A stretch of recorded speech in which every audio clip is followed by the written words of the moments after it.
Alright, let's talk about her. That girl who gives your stomach the same feeling as when you're about to drop on a roller coaster. The one whose smile seems to single-handedly power the sun. You've been texting, maybe you've even hung out a couple of times. You're picturing the cute couple selfies, the inside jokes, maybe even whose turn it is to take out the trash in your shared, ridiculously cool apartment. But hold on there, Romeo.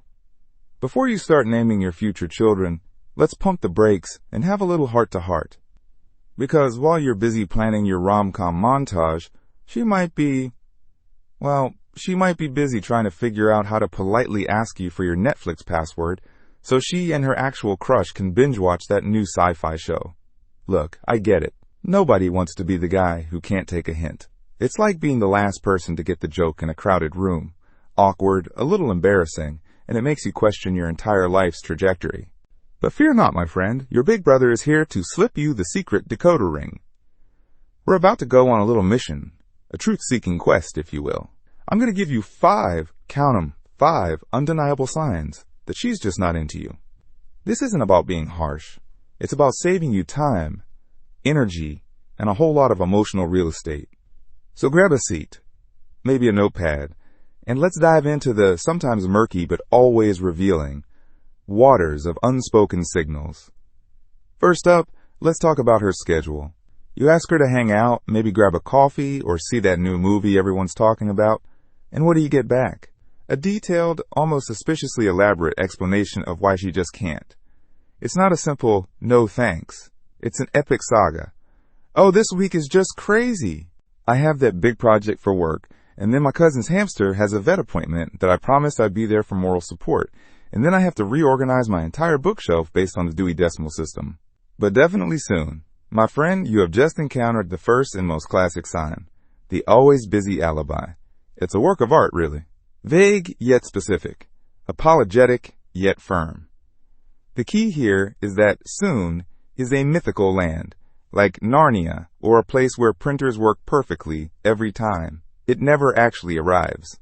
She's created what I like to call Schrödinger's availability. She is simultaneously both potentially available and definitely unavailable, and you won't know which until you open the box, which, spoiler alert, she never lets you do. Think about it. When a girl genuinely likes you, she becomes a master of logistics. She will move mountains, reschedule her hamster's therapy session, and blow off her bookshelf organization to see you. She'll offer an alternative. I can't do Thursday, but how about Saturday afternoon? I'm free after 2. That's the sound of interest. A constant running list of excuses without a concrete counteroffer? That's the sound of her letting you down easy. It's a polite no, wrapped in the socially acceptable packaging of a busy life. Don't be the guy waiting for an opening in a schedule that's magically always full when you come knocking. Now, let's say you do manage to get past the ironclad schedule, or maybe your primary mode of interaction is through your phones. This brings us to our second sign, which is all about the art of conversation, or in this case, the lack thereof. You send her a thoughtful text, maybe a funny meme you saw that you think she'd love. You've put a little effort in, you've hit send, and you wait. And what comes back is a single emoji. Or worse, the dreaded, soul-crushing, haha. Or even worse, hours later, a simple LOL. Welcome to the communication black hole. You are playing a game of conversational tennis, but you're the only one on the court. You serve up a beautiful, articulate opening shot, and she just kind of lets it roll past her. A conversation with someone who is into you should feel like a rally. You hit the ball, she hits it back. You ask a question, she answers, and asks one in return. There's a flow, a rhythm. When you're in the communication black hole, you are doing all the work.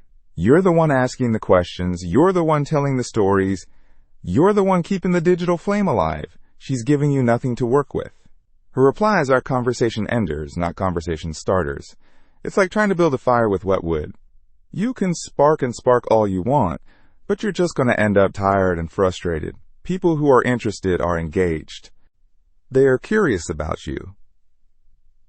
They ask about your day, your thoughts, your weird obsession with collecting bottle caps. If you feel like you're interviewing her for a job she doesn't even want, it's because you probably are.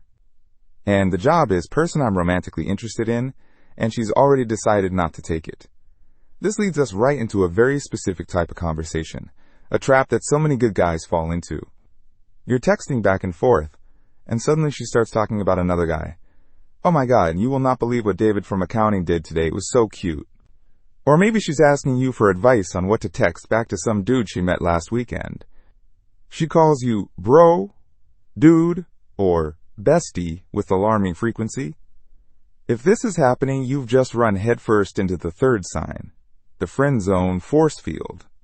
She is actively, and often quite loudly, defining the boundaries of your relationship. When a girl sees you as a potential romantic partner, you are the last person she is going to for advice about other potential romantic partners. That would be like asking a chef to recommend a different restaurant for dinner. It just doesn't make sense. By bringing other guys into the conversation, she is subconsciously, or consciously, putting a massive wall between you and any romantic potential. She's essentially turning you into her romantic consultant. You get a behind-the-scenes look at her love life. You get to offer your expert opinion, but you will never, ever be the star of the show. She values your opinion, she trusts you, she thinks you're a great guy, but she thinks you're a great friend. The bro and dude nicknames are the verbal equivalent of a pat on the head. It's a term of platonic endearment. It's her way of saying, you are one of the girls, but, a guy. It's comfortable, it's safe, and it's completely devoid of romantic tension. And the more you play the role of the supportive, advice-giving friend, the deeper you dig yourself into that platonic trench. Let's move from the verbal and digital to the physical. You're finally in the same room with her. This is your chance to build some real-world rapport. But you notice something strange. There seems to be an invisible 6-foot perimeter around her that you are not allowed to enter. You lean in to tell a joke, and she subtly leans back. You go for a high five, and she gives you a brief, formal tap. A hug goodbye is stiff and quick, with more air between you than a bag of potato chips. This, my friend, is the fourth sign, the physical distance dance. It's a subtle choreography of avoidance. When there's a spark of mutual attraction, people naturally gravitate towards each other. There are little, often unconscious physical cues. A light touch on the arm when she's laughing at your joke. A playful bump of the shoulder. Sitting just a little bit closer than necessary. These are the small ways we test the waters and build intimacy. When a girl is not into you, she does the opposite. She maintains a very clear personal bubble. It's not that she's being rude. It's that her body is instinctively creating a barrier that her words might be too polite to build. Think of it like a human force field. If you feel like you need a government permit to enter her personal space, it's a powerful indicator that she's not feeling a physical connection. Attraction isn't just emotional and intellectual, it's physical. And if that physical energy is one of repulsion rather than magnetism, you need to pay attention to it. Don't misinterpret this as her just being shy. Shyness has a different energy. This is a consistent, almost clinical, maintenance of distance. This brings us to our final and perhaps most frustrating sign. You've been trying to set up that one-on-one coffee for weeks. After navigating her labyrinthine schedule, she finally agrees. But then, a few hours before, you get the text. Hey! So excited for today. By the way, is it cool if my friend Jessica comes along? She's been dying to try that new coffee place. And just like that, your potential date has turned into a chaperoned field trip. This is the group hang gambit, and it is the fifth and final sign that she is just not into you. If every single time you try to see her, it mysteriously morphs into a group event, it's not a coincidence, it's a strategy. For her, there is safety in numbers. A one-on-one hangout has the unmistakable energy of a date. It's intimate. There are expectations. A group hang, on the other hand, is low pressure, casual, and completely platonic.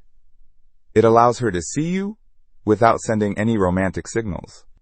It's her way of keeping you in her social circle without having to deal with the potential awkwardness of rejecting you directly. She enjoys your company, she thinks you're fun to be around, but not enough to spend time with you alone, where the possibility of romance might hang in the air. She's essentially using her friends as a buffer, a human shield, against any romantic advances you might be planning. If you can never, ever seem to get her alone, it's because she doesn't want you to. She's put you in the fun for parties category, not the take home to meet my parents category. So there you have it, the 5 big signs. The constant busyness, the black hole of communication, the friend zone force field, the physical distance dance, and the group hang gambit. Now, hearing all this might sting a little. And that's okay. Rejection is never fun. It's a direct hit to the ego. But let me leave you with this.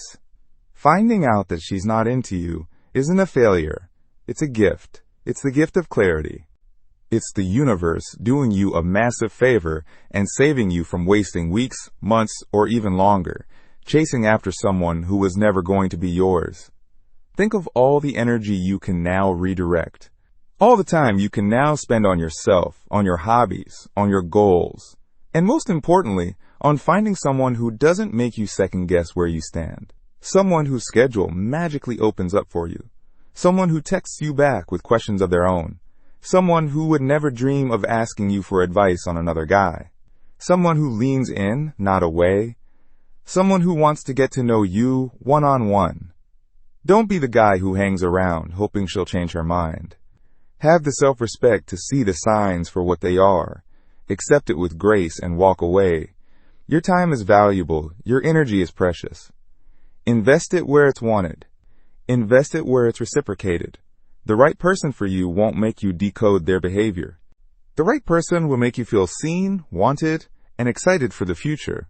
And that, my friend, is a much better feeling than waiting for a text back that's never going to come. Thanks for watching, and say goodbye, Mr. Nice. See you next time.